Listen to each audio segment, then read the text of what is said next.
നമസ്കാരം സുഹൃത്തുക്കളെ. എല്ലാവരും മഴ കാരണം ആകെ പ്രശ്നത്തിലായിട്ടിരിക്കണല്ലേ. ഇന്ന് മഴ ദിവസം പുറത്തിറങ്ങാൻ പറ്റുന്നില്ല, പച്ചക്കറികളൊക്കെ തീർന്നു. അപ്പോൾ കുറച്ച് നെയ്ച്ചോറിൻ്റെ അരി, അതായത് 1.5 ഗ്ലാസ് ജീരകശാലയുണ്ട്, അത് ആക്കാമെന്ന് വെച്ചു.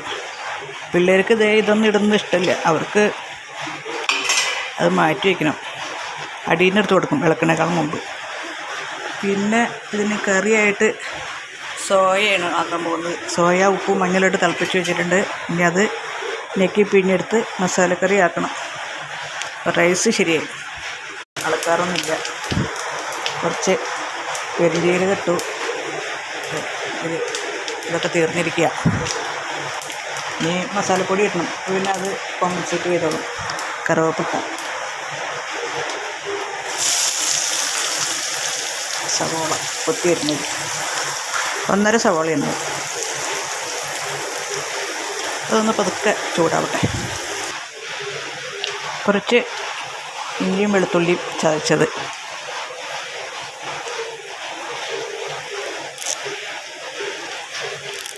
കറിവേപ്പില,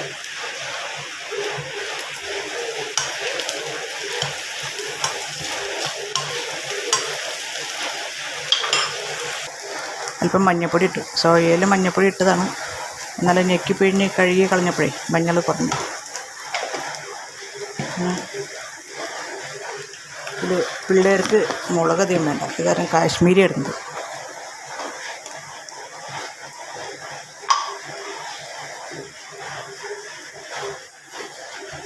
പിന്നെ കുറച്ച് കുരുമുളകും കൂടി ഇടും.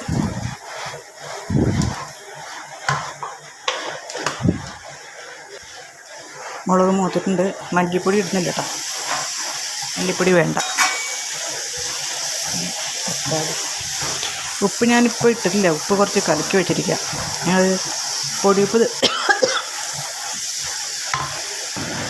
പൊടിയുപ്പ് തീർന്നപ്പോൾ ഞാൻ കല്ലുപ്പ് പൊടിച്ചു. പൊടിയുപ്പ് പിന്നെ വാങ്ങിച്ചു സ്പ്രിങ്കിൾ. അപ്പോൾ ഈ രണ്ടിനും മണം ഭയങ്കര വ്യത്യാസം. സ്പ്രിങ്കിളിന് ഒരുമാതിരി കെമിക്കൽ സ്മെല്ല്, കല്ലുപ്പിന് അങ്ങനത്തെ പ്രശ്നമില്ല. അപ്പോൾ അത് കാരണം കല്ലുപ്പ് ഞാൻ ഒന്ന് ചാലിച്ചിടുന്നത്, അല്ലെങ്കിൽ കട്ടയായിട്ട് കിടക്കും മിക്സിയിൽ പൊടിച്ചിട്ടും.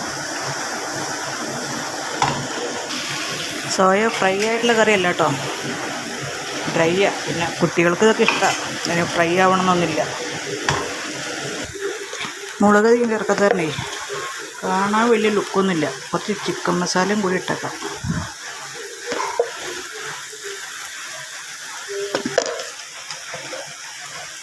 ഇനി 1 ടീസ്പൂൺ കുരുമുളക് പൊടി കൊണ്ടൊന്ന്